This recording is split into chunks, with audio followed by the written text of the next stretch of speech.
эфире «Настоящее время». С вами Наташа Мозговая. Главное в программе. Россияне спешат потратить рубли, опасаясь их дальнейшей девальвации. Пострадают ли от падения рубля американские компании? Несмотря на соглашение о перемирии, жители Донецка продолжают рассчитывать на бомбоубежище. Как всегда, мы начинаем с Праги. Сергей? Спасибо, Наташа. События дня в настоящем времени из Праги. Я Сергей Дорофеев. Здравствуйте. Если вторник назвали черным, то эта среда была серой. Российский рубль немного укрепился, но паника и неопределенность по-прежнему главные тренды. Минувшей ночью москвичи выстроились в очереди у обменников или бросились в магазины. Фотографии пользователей соцсетей. Люди берут все, что не успело подорожать. Технику, продукты, одежду. Автодилеры приостанавливают продажи. На рынке ажиотаж. Отдавать машины по низким ценам невыгодно. Для перерасчета закрываются и бутики. В Российском же союзе туриндустрии сообщают, продажи путевок, цитата, просто встали. Скачок валюты парализовал путешественников. Эксперты спорят, как удержать экономику, а люди на улицах никому не верят. Ажиотаж надо сбить. Нельзя этого делать. Сейчас пойдут все потянутся, сейчас начнут вытаскивать деньги, скупать все. Ну и что? Политики наши там затеяли игру, которую не следовало затевать. И, к сожалению, страдает, как обычный народ. Видите, все в одной лодке, скажем, но экономия сегодня, можно сказать, показала, что она в серьезном упадке. Владимир Путин отказался от комментариев по рублю до своей завтрашней пресс-конференции. Это сигнал Кремля, мол, ничего особого не произошло и говорить не о чем, или Кремль настолько растерян, что пока и сказать ничего не может. Анализировал политический обозреватель Брайан Уитмар. Я думаю, что это второй вариант. Я думаю, что они просто не знают, что делать. Потому что перед ними нет хороших вариантов. Просто нету. В прошлом Путин был как волшебник. Когда он хотел, что цены нефти растет, это растет. Когда он хотел, рубль стабилизировал, это стабилизировал. Но сейчас он не очень похож на волшебник, поэтому он молчит. Завтрашняя пресс-конференция будет очень интересной. Впрочем, Путин отказался, а Медведев ситуацию прокомментировал. Точнее, он сказал общеизвестный факт. Давайте посмотрим. Да, и кто слышит Медведева? Валютные ресурсы в нашей стране есть. Вы это знаете. Есть и необходимые рыночные инструменты для того, чтобы обеспечить соответствующий спрос. Ну вот конкретных реальных мер от Дмитрия Медведева мы сейчас не услышали, но, по крайней мере, в который раз услышали, что валюты в России достаточно.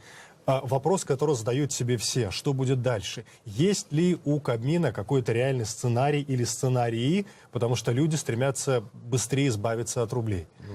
Но все меры, которые у них есть, Медведев говорил о рыночных методах, которые они могут использовать, рыночные инструменты. Что они могут делать? Они могут тратить валютные резервы, да? Вот, но у них всего 400 миллиардов. Последние 2 дня они уже тратили 2 миллиарда. Вот. С ноября они тратили 8 миллиардов. Это профилактика, но это не решение. А что они могут делать? Может растет ставка ЦБ. Да, это может делать. Но это будет влиять на общую экономику.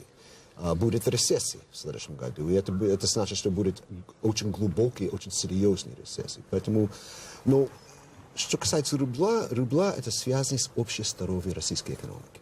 Повторение в 1998 году, это может быть полный падение рубля, и полный банковский кризис, банкротство, дефолт, все возможно сейчас. Но я не буду предсказать, что будет с российской экономикой сейчас. Самый главный вопрос стоит, это как будет реагировать российский народ сейчас. Если смотреть на, как называется, социальный контракт путинизма, да? Что делает российский народ? Они продали свою свободу за богатство. А сейчас новый путинизм. Они хотят, что они продать свое богатство за патриотизм. Готов ли этого российский народ? Я не знаю. Дождемся завтрашней пресс-конференции. Да, конечно, это будет очень интересная пресс-конференция. Спасибо, Брайан. Пожалуйста. Тем временем российский фондовый рынок стал стоить меньше Microsoft. Цена всех компаний России по оценке Bloomberg составила $385 миллиардов. У компании Microsoft почти 387 миллиардов. 11 друзей Оушена, точнее Улюкаева. Так начали шутить россияне в социальных сетях, комментируя назначение российским премьером министру экономического развития Улюкаеву 11-го заместителя. Сегодня Медведев проводил совещание, говорили о рубле. Это программа «Настоящее время». И далее у нас эфир из Вашингтона. В отношениях США и Кубы начинается оттепель. Эти и другие темы в эфире наших коллег. Власти Кубы освободили Алана Гросса, гражданина США, который был приговорен к 15 годам лишения свободы за шпионаж и провел в заключении 5 лет. Гросс выполнял на Кубе заказ агентства по международному развитию по обеспечению доступа в интернет для кубинской еврейской общины. В тюрьме Гросс объявлял голодовку, обвинял правительство США и компанию, на которой он работал, в том, что его не предупредили о рисках, связанных с работой на Кубе. Вашингтон многократно пытался добиться его освобождения, заявляя, в числе прочего, что удержание невинного человека в тюрьме препятствует улучшению отношений с Гаваной. Как сообщили в американской администрации, Алан Гросс находится на пути домой. США и Куба начнут переговоры по нормализации отношений. Но вот глава Сенатского комитета по внешним связям Роберт Менендес предупреждает, что обмен реальных шпионов на невинного американца может стать опасным прецедентом. Более 140 человек, в основном дети, погибли накануне в одной из школ в пакистанском городе Пешаваре в результате нападения террористов-талибов. Теракт вызвал гнев и возмущение во всем мире. Американский сенатор Марк Кирк заявил, что гнусная расправа над детьми напоминает о том, что борьба с группировкой, сеющей варварство, цитата, еще далека от завершения. Во вторник боевики-джихадисты, одетые в военную форму и обвязанные поясами со взрывчаткой, напали на школу.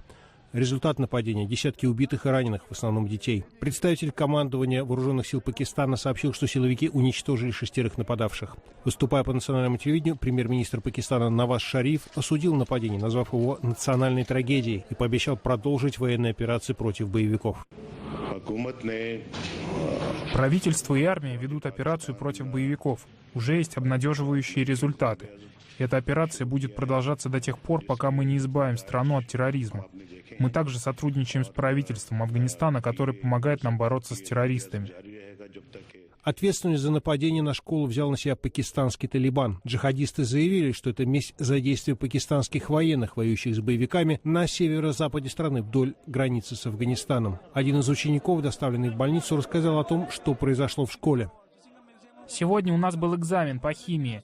Я уже закончил и сидел в лаборатории, когда началась стрельба. Когда начали стрелять, боевики вошли и стреляли по всем ученикам. Находящийся в Лондоне госсекретарь США Джон Керри назвал этот теракт ужасающим и пообещал поддержать Пакистан. Этот теракт потряс всех нормальных людей, и мы осуждаем его самым решительным образом. Виновные должны ответить за это. И мы заявляем о нашей полной поддержке народа Пакистана в этот трудный час и намерены помочь им всем, чем можем. Министерство иностранных дел соседней Индии также самым решительным образом осудило этот теракт, назвав его варварским преступлением против человечности. Сможет ли обвал рубля способствовать урегулированию кризиса в Восточной Украине? Госсекретарь США Джон Керри на пресс-конференции в Лондоне дал понять, что, по его мнению, Москва начинает предпринимать конструктивные шаги в этом направлении. При этом Керри в очередной раз подчеркнул, что санкции направлены не против российского народа. В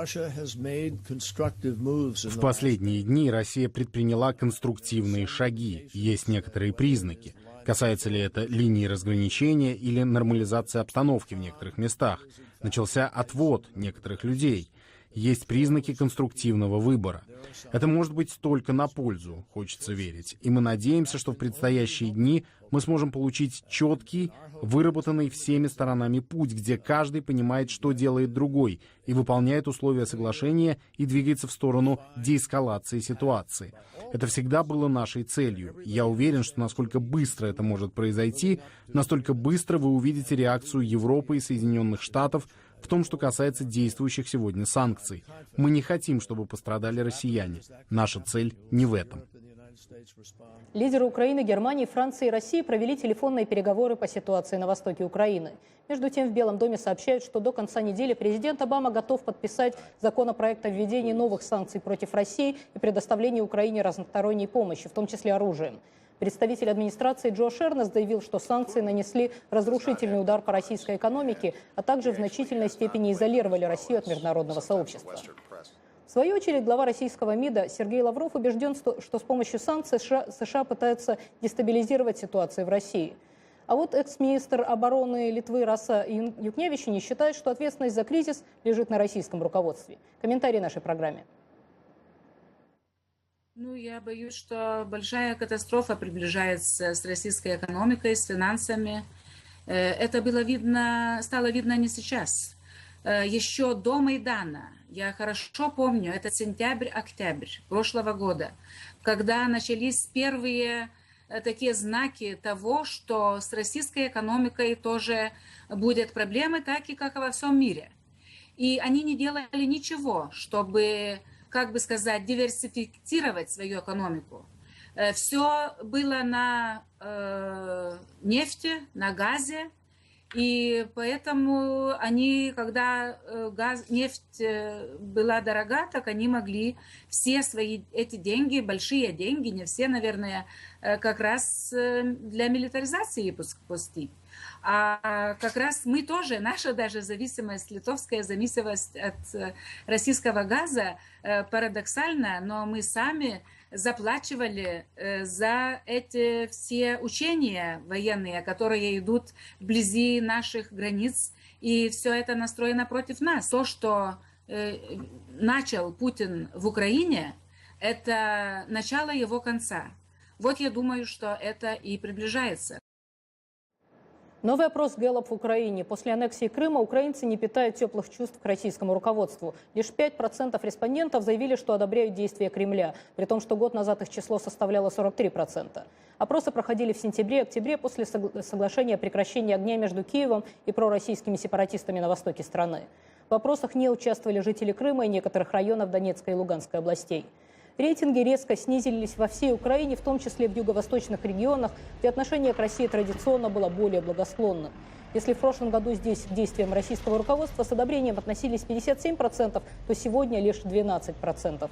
При этом нельзя сказать, что украинцы полностью поддерживают Запад. Отношение к возможному вступлению Украины в НАТО неоднозначное. 36% респондентов видят в альянсе защиту, а 20% – угрозу. О том, как живут люди в зоне АТО, наши коллеги в Праге. Сергей?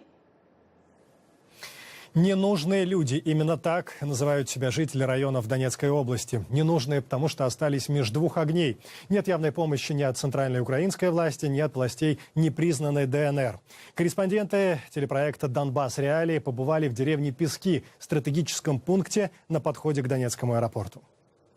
Это поселок Пески, пригородная зона Донецка, которая фактически находится на линии фронта. Поселок – стратегически важный пункт, так как через него украинская армия снабжает своих бойцов, ведущих бои за территорию Донецкого аэропорта. Масштабные разрушения и постоянные обстрелы превратили Пески в настоящие руины. Вон она дырка, он взорвался, он. А это он все посносило, заборы и крышу. Ну, крышу, правда, подлатали, а окна пленкой. И у матери вон рядом дом. У меня окна выбиты.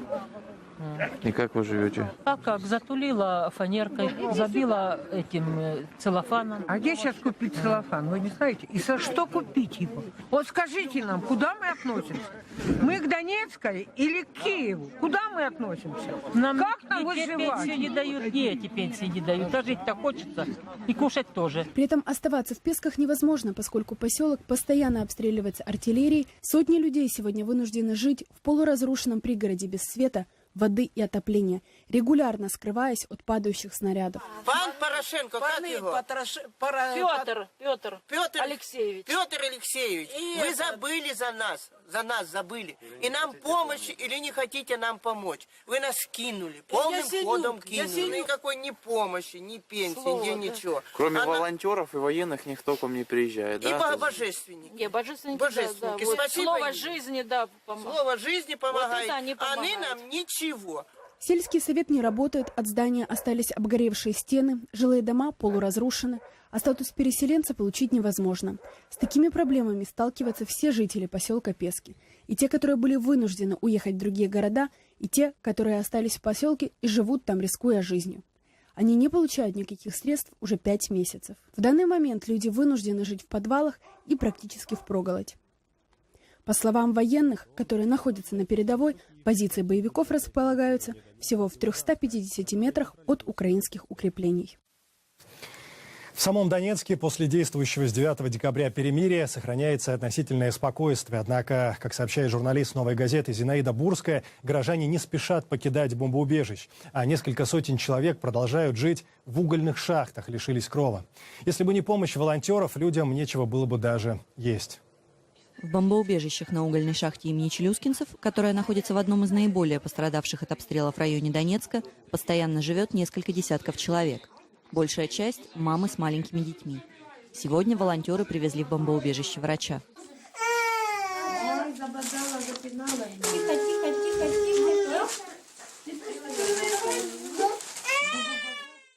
По итогам осмотра мамы составляют список необходимых лекарств, которые передают волонтерам. У жителей подвалов и бомбоубежищ нет денег на медикаменты. В подвале больницы, которая находится в нескольких километрах от Донецкого аэропорта, живут старики. Последний раз они получали пенсии в августе и просят волонтеров привезти не только лекарства, но и продукты. Сейчас мы курируем 14 убежищ. Буквально 2 новых мы нашли вчера. В убежищах разное количество людей, да, от 15 до 70 человек. В основном это старики, люди, у которых лишились домов, которые проживают где-то в окрестных селах, районах, остались без жилья и вынуждены сейчас там прятаться. Волонтер Дмитрий Шибанов помогает пострадавшим во время войны мирным жителям Донецкой области уже полгода. Он один из нескольких десятков волонтеров, которые входят в объединение «Ответственные граждане». Несмотря на боевые действия, эти люди решили остаться в Донецке и помогать тем, кто нуждается в этом больше всего. Я принял решение не уезжать, когда все это еще не было такой активной стадии, когда это еще пока было шумиха, сато и прочим, тогда многие начали уезжать.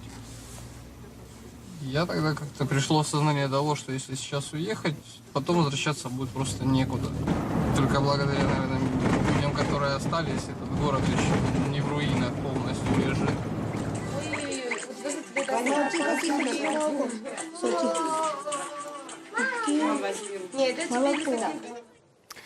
Это «Настоящее время». Продолжаем. Министр иностранных дел Латвии Эдгарс Ринкевичс в интервью нашему корреспонденту в Брюсселе заявил, несмотря на то, что русскоязычное население страны смотрит российское телевидение, отношение в Латвии к событиям в Украине назвать пророссийским нельзя. По информации, которую мы получаем от компаний, которые ведут социологические опросы, 1/3 нашего русскоязычного население не одобряет политику России в Украине, 1/3 полностью одобряет. Ну и есть такие, которые сомневаются, и у них нет ответа. Так что я думаю, что в некоторой степени российская пропаганда имеет успех, но она не имеет такой успех, чтобы сказать, что все русскоговорящие люди в Латвии думают так, как Москва хотела бы, чтобы они думали. Американский бизнес в России. Как отразилось падение рубля на компаниях из Соединенных Штатов? Вновь время передавать слово коллегам. Наташ. Американские газеты посвящают сегодня редакторские колонки падению рубля. «Нью-Йорк Таймс» пишет: разумным шагом для господина Путина было бы выйти из Украины. Это привело бы к немедленной отмене санкций, это облегчило бы нынешний кризис и дало представителям власти возможность заняться решением экономических проблем. Вашингтон-Пост называет президента России при этом крушителем рубля, призывая Запад не терять бдительности в отношении непредсказуемого поведения Владимира Путина. Цитата: «Он может отреагировать на нынешнюю неопределенность новым ударом по Украине или в другом месте. И он практически, несомненно, усилит антиамериканские высказывания». Но мы все же существуем в глобальном экономическом пространстве, и хотя объем американского экспорта в Россию составляет всего 0,1% ВВП Соединенных Штатов, кризис в России не мог не отразиться и на американских компаниях. Комментарий Игоря Новгородцева, портфолио-менеджера в Layers Capital. Конечно, падение рубля действует негативно, но самая большая проблема – это не падение рубля, а то, что он упал настолько быстро. Все валюты прыгают наверх и вниз все время. Если вспомнить, что в определенный момент, в конце 90-х годов, например, евро было всего лишь 80 центов, а уже к 2008 году она была в 2 раза больше, почти что больше, чем $1,5. Но никакой экономической кризы этого не было. Поэтому движение валюты само по себе не проблема. Но проблема с рублем, что рубль, например, во вторник торговался в диапазоне 30%. И поэтому, например, Apple компания, которая попыталась продать свои айфоны на веб-сайте в России, не знала, как поставить цену в рублях, потому что цена фактически у них бы упала на 30 или поднялась на 30%. И поэтому они просто решили свой, так сказать, магазин закрыть, пока они не выяснят, пока рубль не стабилизируется. С нами на связи из Нью-Йорка наш корреспондент Владимир Ленский. Володя, в какой сфере американские компании чувствуют наибольшее давление? От свободно падающего рубля пострадают и прибыли тех американских компаний, которые работают в России. Прежде всего, речь идет о настоящих столпах американской индустрии. Компания Ford, автопроизводитель, располагает несколькими заводами в России, которые были там построены в течение нескольких лет. Ford уже сообщил о падении прибыли из-за того, что падают продажи автомобилей. Россияне просто не располагают свободными деньгами. Вместе с Ford пострадает General Motors. Два этих крупнейших автопроизводителя продают в России по сотне тысяч машин в год. Агентство Bloomberg предполагает, что очень сильно пострадает и энергетический гигант ExxonMobil. Причем он пострадает и из-за падения цен на нефть, и из-за падения стоимости рубля. Недавно ExxonMobil подписал гигантское соглашение с Роснефтью о добыче нефти и газа со дна Северного Ледовитого океана. Теперь этот проект может быть под угрозой срыва. Пострадают очень серьезно компании, которые работают в сфере продовольствия. Coca-Cola сообщила, что ее ветвь в России, Coca-Cola NBC, уже потеряла в стоимости своих акций с начала года 32%. Компания Pepsi потратила $5,5 миллиардов несколько лет назад на покупку крупнейшего производителя продовольствия в России, компании Wimbledon. Теперь и эти компании Wimbledon и Pepsi очень сильно страдают от падения рубля. Но все это на самом деле несравнимо с теми потерями, которые несут европейские компании, работающие в России. Все это доказывает, что утверждение Владимира Путина о том, что Путин хотел обрушить Россию, в общем-то безосновательно. Даже от падения рубля уже американские и европейские компании несут такие убытки. Наташа? Спасибо. Это наш корреспондент в Нью-Йорке Владимир Ленский. Отток капитала из России усиливается. Российский бизнес осваивает новые проекты за рубежом. Прага, эфир ваш. Сергей? Чистый отток капитала из России ускорился до максимальных значений с начала года. За октябрь месяц он достиг $28 миллиардов, сообщает Минэкономразвития. Каким будет отток за ноябрь-декабрь в связи с падением курса рубля, сейчас сказать сложно. Впрочем, сам российский бизнес начинает вкладывать деньги, в частности, в экономику Афганистана. Наши коллеги Фрут Бижан и Харун Сабавун рассказывают о совместных проектах. Заброшенное сооружение, оставленное уходящими из Афганистана после десятилетней оккупации советскими войсками, можно обнаружить по всему Кабулу. Четверть века спустя Россия возвращается в Афганистан, но на этот раз не с оружием в руках, а с миллионными инвестициями. Несколько российских государственных компаний занимаются восстановлением объектов, оставшихся с советских времен.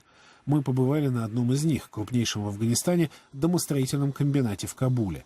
На его обновление Россия выделила $20 миллионов. Мохаммад Юнус, возглавляющий сталелитейный цех на протяжении 30 лет, приветствует возобновление российского интереса к его стране. Мы принимаем помощь любой страны, которая помогает нам, не выдвигая при этом условий. Мы принимаем искреннюю помощь России. Мы пользуемся оборудованием российского производства, которое отличается большой износостойкостью. Нашему оборудованию более 40 лет. Москва выделила более $100 миллионов на финансирование 150 отдельных проектов. В их числе и создание новых предприятий для строительного и энергетического секторов страны и поддержание оставшегося с советских времен. Кабульский хлебозавод «Сило» больше не выпекает хлеб, но продолжает обработку пшеницы. По словам заместителя директора хлебозавода Ахмада Расалы, из-за отсутствия поддержки со стороны правительства им приходится искать инвесторов в Москве. На протяжении последних 13 лет правительство не предусматривает программ поддержки предприятий государственного сектора. Российские инвестиции стали бы чрезвычайно положительным явлением. В этом году большая часть войск НАТО покинет страну, и Афганистану необходимо укрепить свою безопасность и обеспечить экономическое будущее. Поэтому Кабул заинтересован в развитии отношений с Москвой. Связанная с советской оккупацией враждебность афганцев по отношению к России заметно ослабела. Многие местные компании готовы к бизнесу с российскими партнерами. Москва, в свою очередь, удваивает инвестиции в страну на протяжении последних 2 лет. Для России эти проекты означают возобновление как культурного, так и экономического влияния. По словам главы факультета русского языка Кабульского университета Мира Саиба Кочи, за последние 3 года количество студентов, изучающих русский язык, ежегодно удваивается и превысило 500 человек. Соответственно, увеличилось и количество стипендий, предоставляемых Россией афганским студентам. Молодежь с живым интересом изучает русский язык. В этом году на факультет поступили 120 новых студентов. Но в связи с нехваткой помещений принять мы смогли лишь 30 человек. Я люблю русский язык. Почему? Это хорошо. Это хорошо язык. Российский культурный центр всячески поддерживает начинания Москвы, направленные на восстановление своего культурного влияния. В 80-е годы в Афганистане Дом науки и культуры являлся символом советской мощи. Последние 20 лет он находится в полуразрушенном состоянии. На восстановление массивного здания российское правительство выделило $20 миллионов. Оно станет ярким символом возвращения России в Афганистан. Сепаратисты? Ополченцы. Агитация и пропаганда. Человек. Государство. Эмбарго на поставку. Покупайте свое и коррупция. Порядок. Как разобраться? Все события дня в новом телевизионном проекте «Настоящее время». Америка – страна мигрантов со всего света, и праздники здесь в почете самые разные. Вчера в Вашингтоне отметили первый из 8 дней Хануки, еврейского праздника света и огней в память о восстании Маковеев против Антиоха IV и чудесном освящении оскверненного еврейского храма. На гигантском национальном ханукальном подсвечнике, установленном неподалеку от Белого дома, зажгли первую свечу. Торжественную речь на церемонии зачитал вице-президент Джо Байден, который заявил, что иудаизм составляет важную часть американского наследия. Президент Обама в своем поздравлении сказал, что чудо Хануки, масло в светильнике, которое горело 8 дней вместо одного, напоминает нам, что даже когда будущее неопределенно, нас еще ожидают лучшие дни. На сцене выступили военный оркестр и канторы, и даже сплясал традиционный 4-гранный волчок. На этом программа «Настоящее время» подошла к концу. Ее подготовили для вас «Голос Америки» из Вашингтона и «Радио Свобода» из Праги. Смотрите нас на сайте currenttime.tv, заходите на страницы наших социальных сетей. Сергей, до встречи завтра. До встречи. Мы благодарим коллег в Вашингтоне и всех наших зрителей. Смотрите нас в социальных сетях и в эфире своих национальных телеканалов. «Настоящее время» вновь наступит уже завтра. Я Сергей Дорофеев. Всего доброго. До свидания.